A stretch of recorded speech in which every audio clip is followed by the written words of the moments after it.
J'ai lu un truc Ah incroyable. ouais, j'en ai déjà entendu J'ai entendu parler. dire que Non, c'est quoi?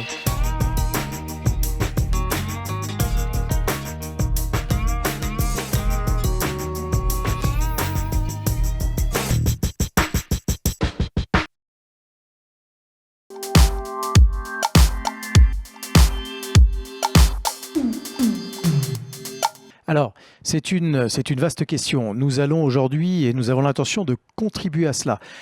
Plusieurs pistes sont aujourd'hui envisagées. Aucune n'est totalement fiable. On n'a pas de système clé en main à mettre à disposition. La mise à disposition de ces crédits carbone est quelque chose qui doit être défini par l'ensemble des acteurs. Nous le faisons au niveau groupe, au sens large, puisque notre volonté est que le groupe BASF soit neutre au niveau carbone à horizon 2050. Cette neutralité, nous savons que techniquement, nous pouvons déjà aujourd'hui la garantir. Par contre, elle n'est pas économiquement viable. Et de là, le groupe a demandé à chaque division de voir dans son domaine d'activité comment elle peut contribuer à cette neutralité carbone à horizon 2050 pour le groupe, mais également comment elle peut contribuer dans son domaine d'activité, et donc pour nous en particulier dans le monde agro, à réduire l'empreinte carbone ou à compenser certaines utilisations ou certaines émissions de carbone ou de gaz à effet de serre qui évidemment sont néfastes pour la planète. Dans ce cadre-là, BASF effectivement réfléchit, comme beaucoup d'autres entreprises, comment la contribution par nos produits à l'amélioration de la production végétale, de la quantité donc, de produits, peut contribuer à cette réduction, ou encore comment d'autres solutions vont amener à éviter l'utilisation ou le passage de tracteurs en réduisant le nombre de traitements, ce type de solution. Tout ça est envisagé. Ce qui reste plus complexe, ce sont les modalités de calcul, parce que l'on peut partir d'une page blanche ou partir du principe que s'il n'y avait pas de culture, il y aurait des forêts, ou est-ce que ce serait des fourrages, des pâturages. Donc il y a un grand nombre de paramètres à définir sur lesquels il faut se mettre d'accord avant de discuter réellement d'un business model ou de solutions qui sont calculables et viables.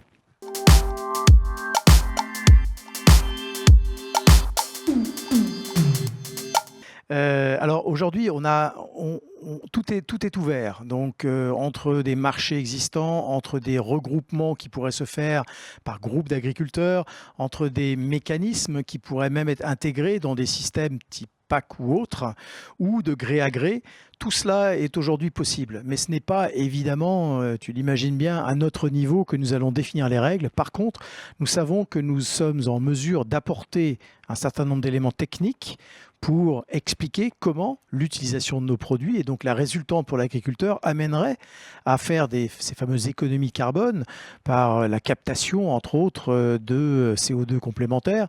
Donc tous ces mécanismes, qu'ils soient positifs ou de réduction, sont des mécanismes qui peuvent demain engendrer ou cumuler des crédits carbone que l'agriculteur pourra ensuite négocier, vendre, mettre à disposition. Les mécanismes, par contre, sont encore très complexes à déterminer.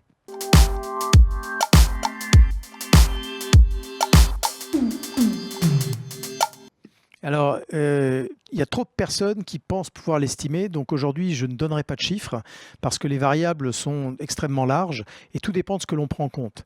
Est-ce que l'on prend en compte ce que l'on va faire au départ de maintenant ou ce qui se passerait si on était à base zéro, si à la place d'une culture il y avait un champ ou s'il y avait une forêt? Enfin, il y a beaucoup d'éléments de calcul qui rentrent en ligne de compte et donc là encore il ne s'agit pas de créer une polémique qui ensuite va plus générer de discussions autour de la polémique que de la solution en elle-même. L'idée étant vraiment que le bilan carbone global de l'industrie, mais également de l'humanité finalement, devienne neutre pour éviter de continuer à alimenter ce déficit que nous avons et qui est aujourd'hui reconnu au niveau mondial.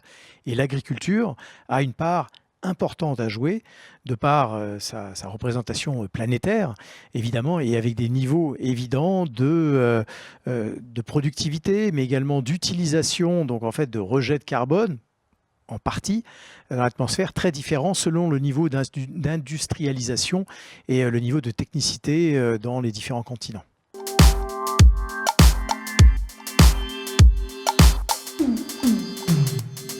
Je la verrai à part. Elle n'est pas censée, c'est pas cette offre-là qui est censée diminuer la diminution de l'utilisation des produits, on va dire, conventionnels.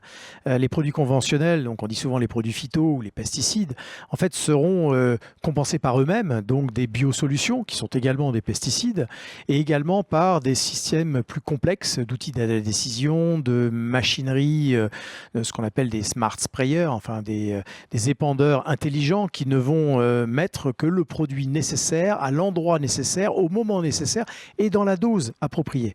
Donc tout ceci va générer des économies par elles-mêmes.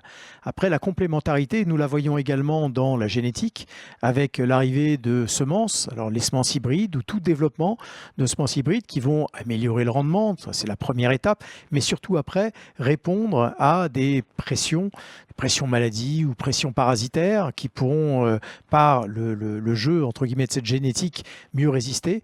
Et puis également des événements climatiques, donc des stress qui pourront être gérés également par justement ce tri que la génétique peut nous permettre d'apporter. Tout ceci est déjà un élément extrêmement lourd et complexe, et à cela vient se rajouter cette fameuse neutralité carbone qui, de mon point de vue, prendra plus de temps à s'implémenter, parce que des idées, on en a beaucoup, mais la viabilité, encore une fois, de ces idées, elle est beaucoup plus complexe à atteindre. On le voit aujourd'hui, depuis quand parle-t-on, parce que la meilleure chose, c'est la réduction de l'utilisation des énergies fossiles, qui est aujourd'hui un de nos objectifs. Ça a pris plus d'une dizaine d'années pour commencer à voir le jour, et nous n'en sommes encore qu'au balbutiement. Donc il faudra un long moment, y compris au monde agricole, pour pouvoir avoir un modèle, de mon point de vue, viable.